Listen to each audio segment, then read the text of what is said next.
Welcome to the North State Breakdown with Benjamin Nguyen. Today we're discussing an event that took place on September 8th, 2024, where a seemingly public meeting raised red flags about election interference right here in Shasta County. I will also be discussing the controversial appointment of Wyatt Paxton as the interim director of Shasta County's Resource Management Department and exploring the deep cronyism behind the decision to choose him for the position. On September 4th, official-looking flyers were circulated at an event at Bethel Church for a screening of the film A Letter to the American Church. In the flyer, there were official-looking information regarding the Shasta County Board of Supervisors and the Elections Commission.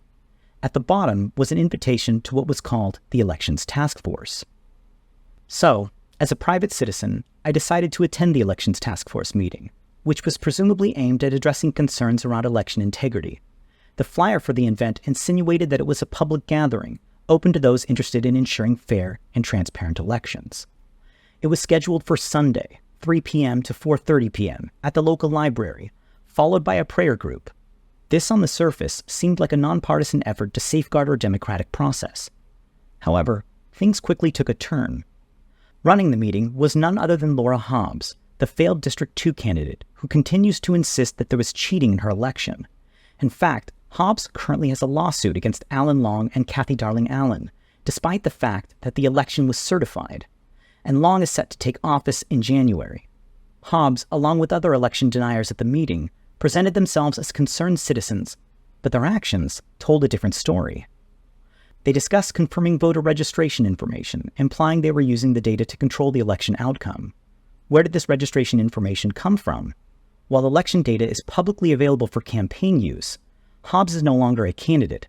California Election Code Section 2194 strictly limits how voter data can be used, and this group's activities may be violating those laws. If Hobbs shared the voter rolls she procured, how could this be legal? Bev Gray, while not in attendance at this meeting, is also involved with this group, which is another cause for concern. Gray is already under scrutiny for her misleading radio ad that claimed to represent Shasta County Elections Commission and directed people to a private phone number to report ballot irregularities. Hi, I'm Bev Gray with Shasta County Election Commission. Here in Shasta County, we've seen lots of people receive ballots that shouldn't have gotten them. If you've had someone at the household that got more than one ballot, person moved away, passed away, never heard of the person, got a ballot for the wrong party or wrong precinct, you don't live in Shasta County, not registered to vote, please call or text 530-238-5845. That ad violated California Elections Code Section 18370, and could lead to federal election interference charges, and is currently under investigation by the Secretary of State. District 4 Supervisor Patrick Jones denied that he paid for the ad, but KQMS confirmed that Jones Fort, which is owned by Jones, was billed for the commercial. What made this situation even more alarming was the presence of Patty Plum, one of the elections commissioners for Shasta County. This group was supposed to be a civilian-led organization, unaffiliated with any official government authority. So why was an election commissioner involved in what appeared to be an effort to influence voter registration? This raises significant conflict of interest concerns. Under California Government Code Section 87100, public officials are prohibited from using their positions to make decisions that could result in personal or political gain. By participating in a meeting discussing voter registration efforts, while serving as an election commissioner, Plum's action could be seen as crossing legal boundaries. Section 91000 further outlines penalties for public officials who misuse their authority, and Plum's involvement with this group, who is purportedly producing official-looking documents, suggests an attempt to lend an air of authority to these actions, even though the group clearly does not have the legal authority to validate voter information. Plum, along with the Elections Task Force, may have violated California Penal Code Section 529, which forbids impersonation or false representation of authority. While we were assured they would introduce themselves as civilians, Plum risks being implicated in what could be considered a fraudulent attempt to interfere with voter registration processes. This not only puts her position as an election commissioner into question, but also undermines public trust in the electoral system she is supposed to safeguard. Her involvement in these activities, which walk a fine line between civilian action and official interference, raises serious legal and ethical concerns, further muddying the supposed nonpartisan stance of the group. This group, the Elections Task Force, which claims to stand against election interference, appears to be engaging in exactly what they purport to fight.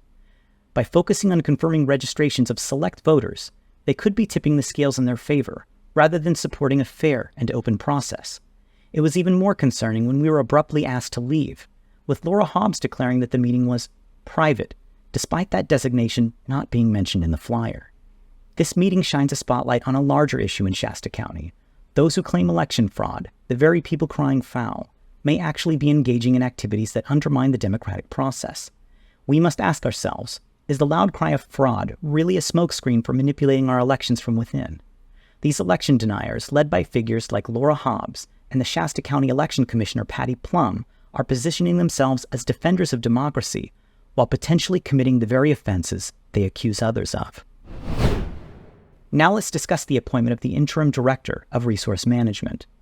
On September 10, 2024, in a closed session, the board voted 3-2 to appoint Wyatt Paxton over Adam Fiesler, who had been with the department and is currently serving as the acting director. Who is Wyatt Paxton? Wyatt Paxton has previously worked with the Resource Management Department in Shasta County over a decade ago.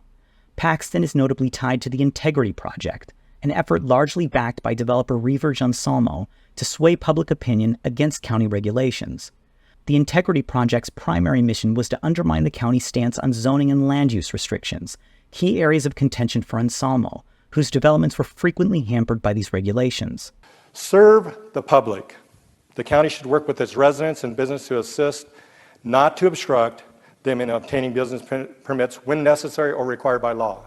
Notably, Paxton was also a member in Episode 2 of the Red, White, and Blueprint, a propaganda documentary in an effort to recall District 2 Supervisor Leonard Modi, which Jones and his allies were heavily involved in. After leaving the county, Paxton worked closely with Anselmo to advocate for the dismantling of Shasta's regulatory frameworks. Anselmo, frustrated by the county's refusal to allow him to bypass land use laws, became embroiled in several legal disputes within the county over zoning restrictions, all of which were critical to understanding the importance of Paxton's new role. Paxton's involvement in the Integrity Project highlights his deep connections to Anselmo's vision of weakening county oversight. The Integrity Project aimed to reduce the county's ability to enforce building and zoning regulations, essentially the very rules that Anselmo found obstructive. Despite their efforts, Anselmo lost key lawsuits against Shasta County, but his financial influence continued to grow. Here's a brief overview of Anselmo's major legal battles. Anselmo's attempts to develop his vineyard faced significant roadblocks due to county zoning laws. When his plans were denied, he filed lawsuits to overturn these regulations, but he ultimately lost. The county refused to issue permits for certain structures Anselmo wished to build, leading to further legal battles. And also, Anselmo challenged environmental regulations that restricted his developments, again, losing in court. Despite these legal defeats, Anselmo found a different way to gain leverage, by influencing local government through financial support for far-right candidates like Patrick Jones and Kevin Cry. Reverge was very vocal about his displeasure for the Department of Resource Management in Episode 2 of the Red, White, and Blueprint. Would I come back? Yeah. That's your question, right? Yeah. If you're successful with Patrick Jones, recall 3 supervisors, eliminate the whole resources management division, which has no resources. Yeah, if you did that, I'd go back. Patrick Jones' connection to the Resource Management Department is also deeply personal. Jones attempted to rezone his residential property to develop a gun range, which the department initially blocked. His frustration mirrors that of Anselmo's. I've had trouble with the Resource Management Department for a long time, not being friendly and helping people move forward and being successful. That's building permits and so forth. After gaining a seat on the Board of Supervisors, Jones was able to push for changes within the department that aligned with his agenda. Paxton's appointment is a victory for Jones, as it places someone in charge of the department who shares a disdain for the regulatory process. Paxton, having worked for Anselmo, represents a direct link to developers who want fewer restrictions. This move signals Jones' ability to reshape the department that once stood in his way, allowing him to move forward with his plans with minimal resistance. The appointment of Paxton is part of a broader pattern of cronyism in Shasta County's current governance.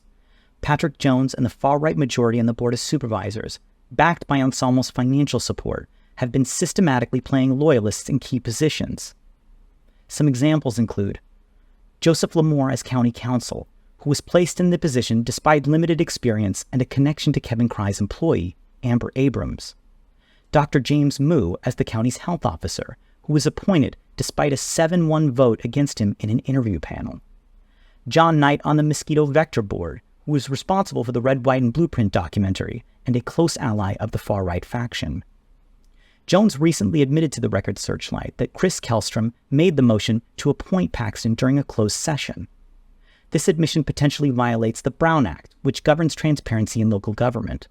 The act requires that closed session details not be disclosed without an official vote, indicating that the board's leadership is not operating under full transparency.